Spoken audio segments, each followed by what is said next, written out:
আমি শোকের ছায়া আমি খাইতে পারবো না, যদিও আমার কোনো সমস্যা হয় হচ্ছে আমি খাইতে হবে, সেটা আমার বাধ্যতামূলক। কিন্তু তুমি তো সব থাকা তুমি গোবর খাইতেছো। না না না, আমি আপনাকে বলি এটাও কিন্তু আমার জন্য একটা ট্রেনিং।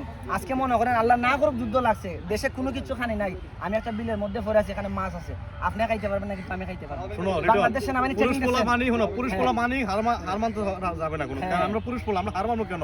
আমরা সাইডে টাকা কামানো যাবে আমাদের এই শরীরটা এটাই দিয়ে। আমি আগে থেকে ট্রেনিং নিয়ে যাচ্ছি। আমি গোবর খেয়ে কেন টাকা কামাইতে হবে? আমার প্রশ্ন হলো এটা, দর্শকে সেটা বলবে। আপনারা জানাবেন কমেন্টে, গোবর খেয়ে টাকা কামাইতে আসছে, আসলে এটা কতটুকু যুক্তি? কারণ যুক্তি আমারটা শুনেন, আমি দেখছি নোংরা মেয়ের সাথে ভিডিও করার চাইতে আমার গোবর খাওয়া 100 গুণে ভালো। আমার গোবর খাইলে আমি 100 গুণে ভালো যাচ্ছি। এই যে রমজান মাসও এত নোংরা আমি ভিডিও টিকটকে করতে গেছি ভাই, সেটা হলো যার যার হিসাব শেষে দিবে, কিন্তু আমার হিসাবে আমি দিব। যদি আমাকে কেউ বলতে আসে যে তুমি ভালো ভিডিও করো, আমি কোনো আগে দেশকে ভালো করো, অনলাইনকে ভালো করো, তাইলে আমার চাইতে ভালো হবে। আজকে যদি সরকার থেকে নিষেধ আসে সেটা আমাদের যে নোংরা আমি ভিডিও তুমি কইরো না, ঠিক আছে, মামলা হয়ে যাবে, আমাকে আমার বাপও করতে পারবে না। আমি তো নোংরা ভিডিও করো না, তুমি তো করো হয়তো গোবর খেতে সেটা বলছো, কি খেতে সেটা বলছি, কিন্তু তুমি তো নোংরা করতেছো, তুমি তো গোবর খেতেছো, ঠিক না?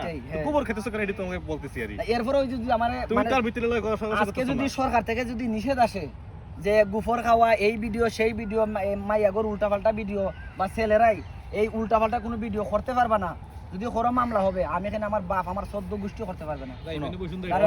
সারা শুধু একমাত্র গোবর খাওয়া নিয়ে কোনো সরকার কিছু বলবে না, এবার কেউ বলবে না। কিন্তু তোমার এটা আমি আমার থেকে বললাম যে এগুলো বানালে লাভ কি? তুমি একটু ভালো কিছু লাভ করো। আছে তো আমি আপনাকে বলি লাভ আছে, যে ওইটা বললাম না। আমি যদি এমনি রিস্কা চালাই বিক্রি করবো 10,000, আর এমনি পাইতেছি 5 লাখ, আমার লিস্টে তো ওই দেখানো টাকা ছাড়া তোমার সেটা তো ঠিক আছে রে ভাই। হ্যাঁ, এই যে না না এখান থেকে আমাকে কোনো মাইয়া কোনো ফিয়ার করে নাই, দেখা হবে ভাইয়া। ঠিক আছে।